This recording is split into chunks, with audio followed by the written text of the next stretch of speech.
Olá, tudo bem? Seja bem-vindo a mais um vídeo da nossa série IELTS Writing e a partir de agora estaremos voltando a nossa atenção para o IELTS Writing Task 1 General Training. Como você sabe, ou talvez não saiba e agora está sabendo, o IELTS é composto por dois módulos, o IELTS Academic e o IELTS General Training. Você faz o IELTS Academic caso seu objetivo seja estudar no exterior e você faz o General Training caso seu objetivo seja participar de processos de imigração no qual você já sai do Brasil com residência permanente. E já cobrimos em uma outra série nossa como fazer produções Task 1 Academic. E nesta nova série estaremos realizando o nosso foco com o Task 1 General Training. Aqui é importante nos lembrarmos que o exame IELTS Writing, o exame de escrita do IELTS, é composto por duas produções escritas. Você vai ter 1 hora para fazer duas produções. Uma denominada Task 1 e outra denominada Task 2. Task 1 significa tarefa 1, Task 2 significa tarefa 2. O nosso foco aqui, portanto, estará na Task 1, que é uma produção no qual o exame lhe sugere levar 20 minutos para fazer e, igualmente, você tem o exame lhe pedindo para que seja uma produção de, no mínimo, 150 palavras. Como já abrangemos no caso do Academic, e vamos estar abrangendo aqui também nessa série, neste quesito de número de palavras, não é sugerido termos muito mais do que 150. É interessante termos, claro, o respeito ao mínimo, mas não muito mais do que o mínimo, pois existe a real probabilidade de uma boa parte da nossa produção, caso ela esteja excessivamente grande, nem ao menos ser lida, e isso, portanto, seria um real desperdício de tempo, já que você tem um tempo limitado no IELTS, e fazer produções que não são lidas definitivamente, ou pelo menos que parte delas não são lidas, não vale a pena.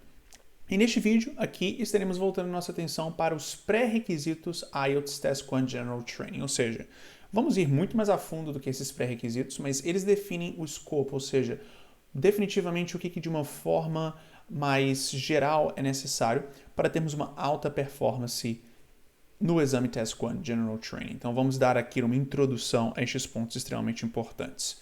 Então, antes de irmos para esses pontos, vamos aqui mostrar para você uma produção, ou melhor, um tema Task 1 General Training. Então, vejamos aqui as instruções. You should spend about 20 minutes on this task.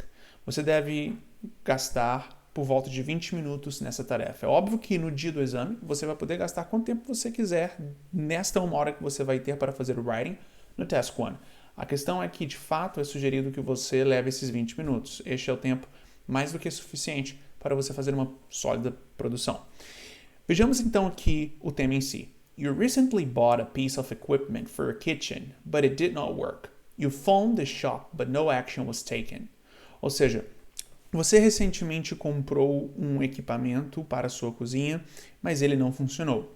Você telefonou para a loja que você comprou este equipamento, mas nenhuma ação foi tomada. Então, o que temas Task 1 General Training são? São, na realidade, situações cotidianas nas quais você tem que escrever algo comunicando para alguém alguma coisa. E são essas situações do dia a dia mesmo. E os destinos dessas cartas que você vai escrever são variados. Vão desde amigos a familiares, passando por professores ou administradores de empresa ou administradores de universidade. Definitivamente aqui você tem uma circunstância bem variada. Tendo isso em vista, precisamos de compreender que é exatamente esta variação de destinos que define o tom da nossa carta, e vamos estar falando sobre isso daqui a pouco. Mas também aqui, nessa nossa aula de hoje, não vamos estar lidando com um exemplo de produção em cima deste tema. O objetivo aqui é lhe mostrar a anatomia do tema e é, portanto, importante compreendermos que todos os temas Task 1 são estruturados dessa mesma forma. Temos uma situação cotidiana apresentada, junto com 3 pontos sendo exigidos. Então, vamos ver aqui esses 3 pontos. Write a letter to the shop manager. In your letter, describe the problem with the equipment, explain what happened when you phoned the shop, say what you would like the manager to do. Ou seja, escreva uma carta para o administrador da loja. Na sua carta, descreva qual é o problema do equipamento, igualmente descreva ou explique o que aconteceu quando você ligou para a loja, a priori, e por último, diga o que você gostaria que o administrador fizesse sobre a situação.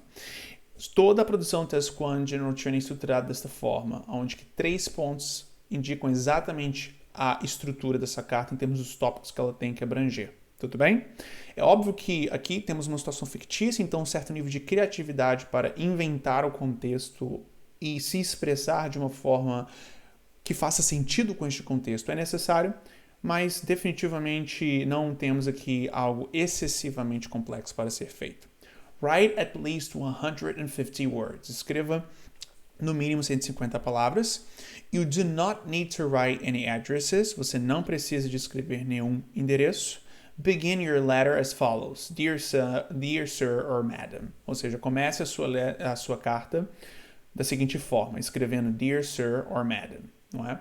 Bom, temos aqui então uma carta para escrever. Este é o primeiro ponto que é necessário enfatizarmos. Muitas pessoas acabam escrevendo a carta Task 1 como se fosse um e-mail, mas definitivamente não é o caso. Temos aqui uma carta.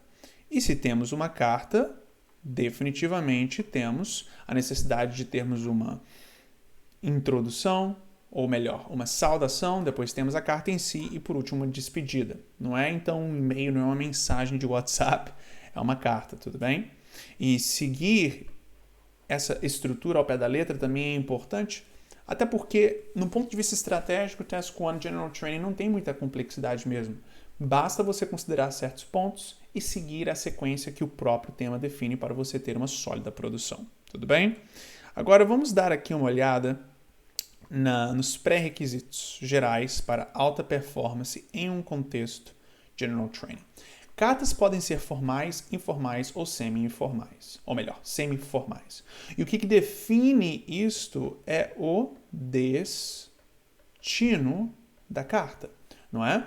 Então, vamos ver aqui o nosso modelo. Qual é o destino, não é? Write a letter to the shop manager, ou seja, o administrador da loja. É óbvio que então, já que você está escrevendo uma carta para o administrador da loja, você está lidando com alguém no qual você não tem familiaridade com. E por consequência, você tem que ter uma carta que é formal, não é? Então, vamos estar em outros vídeos da nossa série fazendo cartas que são formais, informais ou semi-formais. Entretanto, tomamos em qualquer contexto como referência destino para definir qual é a categoria de carta que vamos produzir. Próximo ponto, desenvolver parágrafos com sequenciamento apropriado. Ou seja, com os parágrafos sequenciados de uma forma apropriada, lidando com cada um dos pontos de uma forma lógica, não é? Esse sequenciamento de ideias é extremamente importante, pois precisa de seguir a lógica natural das coisas e igualmente seguir o tema de forma apropriada.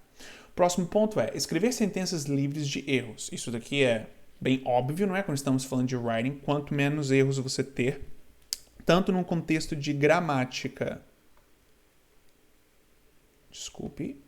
Tanto no contexto de gramática, quanto em um contexto de semântica, melhor, não é? Lembrando que gramática é gramática, ou seja, escrevermos, por exemplo, os verbos conjugados de uma forma apropriada, os tempos verbais, não é? Escritos de forma correta. A semântica é o sentido, não é? A semântica é o sentido por trás dessas palavras. E, portanto, quanto mais claro for as nossas produções, mais precisamente no ponto de vista semântico seremos e, portanto, melhor pontuamos neste aspecto. Próximo ponto, abranger cada ponto do tema de maneira igual. Então, indo para o nosso tema aqui, modelo, por exemplo, você tem 3 pontos e sempre terá 3 pontos no tema Task 1. E é importante não definirmos que, por exemplo, este ponto é mais importante do que este ponto. Não, os 3 têm exatamente o mesmo nível de importância e devem ser abrangidos em sua carta com o mesmo nível de profundidade. Tudo bem? É óbvio que você vai seguir a mesma sequência que o tema apresenta. Então, o primeiro parágrafo que lidar com um ponto vai ser o que vai estar abrangendo o primeiro ponto e assim por diante. Mas não é só porque o primeiro ponto é o primeiro ponto que ele é mais importante do que os outros. Todos têm o mesmo nível de importância e, portanto, seguimos tomando isto como referência. Próximo elemento aqui é vocabulário e tom. Vocabulário e tom precisam de ser de acordo com o tipo de carta. Então, é aquela questão. O fato da carta ser formal, informal ou semi-informal define o tom e o vocabulário utilizados. E se você, no contexto fictício aqui, estiver escrevendo a carta para alguém que, portanto, define que a sua carta precisa de ser formal, como no caso do administrator of the shop, ou o shop manager, o administrador da loja, e você escreve essa carta com um tom ou vocabulário não apropriados para esse destinatário, ou seja, por exemplo, você escreve essa carta para esse administrador da loja de uma forma informal, com tom e vocabulário informais, você definitivamente perde pontos, mesmo se a sua gramática e a sua semântica estiverem perfeitas, e o seu sequenciamento também, e o seu task response com cada um dos pontos do tema sendo devidamente abrangidos, não importa. Se você errou no tom, você perde e muitos pontos no IELTS Writing Task 1. Então é crítico termos isso em mente. E por último, desenvolver a carta com um alto nível de coerência e coesão. Isso de certa forma que está junto com a semântica, mas é importante separarmos coerência e coesão, porque eles que definem de fato o sentido de tudo, a lógica, não é? De tudo. E quanto mais, ou melhor, quanto menos truncado for o seu texto, melhor será a sua performance quando falamos de coerência e coesão. Tudo bem? Bom, então estes são os pontos a prestarmos atenção de uma forma geral quando estamos falando de Task 1 General Training, e vamos aqui, através da nossa série, ir bem mais a fundo em cada um deles e outros também, tudo bem? Então, eu lhe desejo um ótimo estudo e desenvolvimento e nos vemos em nosso próximo vídeo. Muito obrigado!